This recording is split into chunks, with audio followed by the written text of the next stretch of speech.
Jeg vil snakke lidt om redoxreaktioner, og til at starte med, der vil jeg så starte med, til at starte med, der vil jeg lige sådan snakke lidt om begreberne oxidation, reduktion og redoxreaktioner. Til at starte med, der har vi oxidation, som er når som handler egentlig om, at der bliver afgivet en elektron, altså det er en metalatom, der bliver oxideret, hvorpå den så afgiver en eller flere elektroner. Og så har vi reduktion, som handler om det modsatte, hvor der bliver optaget en elektron, fordi at de elektroner, der sådan er blevet afgivet op ved oxidation, de skal så selvfølgelig optages et eller andet sted, for ellers vil de jo bare sådan lidt tøft rundt. Men så ved reduktion, så kan den jo ligesom optage de elektroner, som så er blevet frigivet ved oxidation. Og det er sådan, det handler typisk om, et atom eller en ion, der reducerer sig den, der optager elektroner. Og så en redoxreaktion, det er så en reaktion, hvor både oxidation og reduktion sker samtidig, altså hvor elektroner flyttes fra et stof til et andet stof, altså der bliver ligesom skabt en balance, hvor der bliver afgivet og optaget. Og så hernede, der har vi vores lille reaktion, redoxreaktion, hvor at vi har en oxidation og en reduktion, og det vil jeg komme nærmere ind på nu. Vi har 2 magnesium plus en dioxygen, som så bliver til 2 magnesiumoxider. Og til at starte med, der har vi magnesium, som er et grundstof, og derfor så har den faktisk et oxidationstal på 0. Men når den så er med eller bliver dannet til magnesiumoxid, så magnesiumoxid, den har et oxidationstal på plus 2. Det vil sige, at den går fra at have et oxidationstal på 0 til plus 2. Det vil sige, at den så afgiver 2 elektroner, og derfor er det så den, der er blevet altså det er der, hvor der sker oxidationen. Ja. Og så har vi dioxygen heroppe, som har et oxidationstal på 0 også, men så oxygenen i vores magnesiumoxid, den har så et oxidationstal på minus 2, det vil sige, at den går fra 0 til minus 2, som vil sige, at den optager 2 elektroner, og er så det stof, der er blevet reduceret.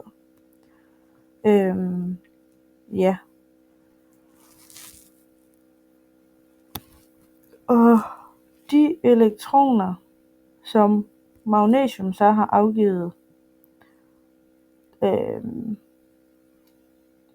de går altså ikke tabt, men der sker en elektronoverførsel til oxygenen, hvorpå at oxygenen så optager de elektroner, fordi den jo gerne vil optage 2, og magnesium vil gerne afgive 2. Og der, på den måde kan man ligesom sige, at det er sådan en oxidation og reduktion, det hænger sammen. En redoxreaktion, fordi den ene den mangler, og den anden den har sådan, man kan sige overskud, men den vil gerne afgive. Det er så lige omvendt her, men ja. Og så kommer vi herned til spændingsrækken. Og den er så lidt opbygget på den måde, at vi har en masse metaller, og så også en brint her. Og den her række, den fortæller sådan lidt om, hvor villige de forskellige metaller, hvor villige de forskellige metaller er til at afgive elektroner. Så hvis vi går mod venstre herover, så er de meget villige til at afgive elektroner. Hvis vi så går herover til højre, som er ædelmetallerne, de er ikke så tilbøjelige til at afgive elektroner, fordi de er sådan ret stabile, og de har jo de der 8 elektroner i yderste skal, og der skal derfor sådan ret meget energi til, at de sådan vil afgive dem. Så de har meget, altså de gør det ikke nemt. De har ikke nemt ved at afgive elektroner. Men så herover de har meget nemmere, de skal bruge der skal ikke lige så meget til, for at de afgiver, så de vil rigtig gerne afgive. Og så har vi så om, hvordan vi kan forudsige, at et metal vil afgive elektroner til et metalion i en vandig opløsning. Der kan man ligesom på en måde,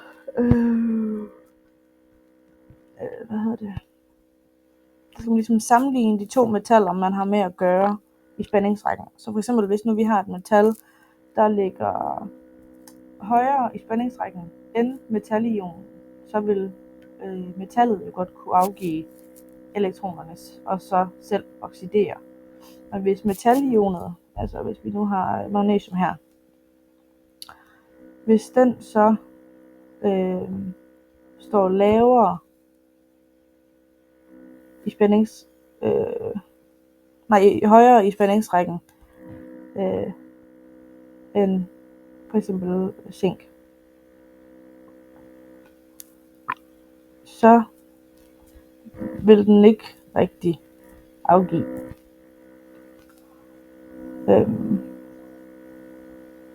Altså metalionen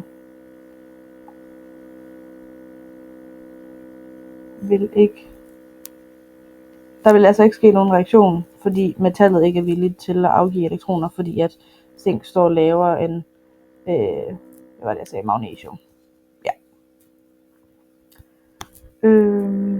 Ja. Og så metaller og syre. Altså alle metaller over brint her i spændingsrækken her kan reagere med syre, fordi de jo er meget villige til, som jeg sagde før, de er meget villige til at afgive elektroner og derfor altså oxidere. Og når det metal så møder en syre, så vil metallet jo så afgive en elektron, hvorpå at brintionerne i syren, altså syren i den vandige opløsning, det var fra det farverige, lige meget, syren,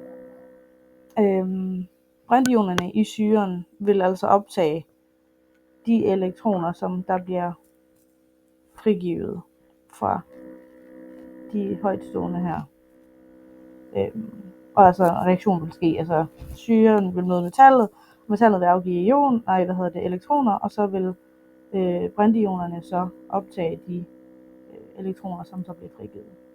Men hvis vi så har for eksempel et ædelmetal, som så ligger under brint i spændingsrækken, så er de jo så ikke særlig villige til at afgive elektroner, og derfor kan brintionerne jo så ikke optage nogle af de der elektroner, og så vil der så ikke ske nogen reaktion. Men hvis vi nu kigger på den her lille, som jeg har taget med, der har vi zink og 2H plus ioner, og som så bliver dannet til zinkion og brint. Ja. Og der kan vi så se, at zink, den afgiver 2 elektroner, hvor at vi har brint her,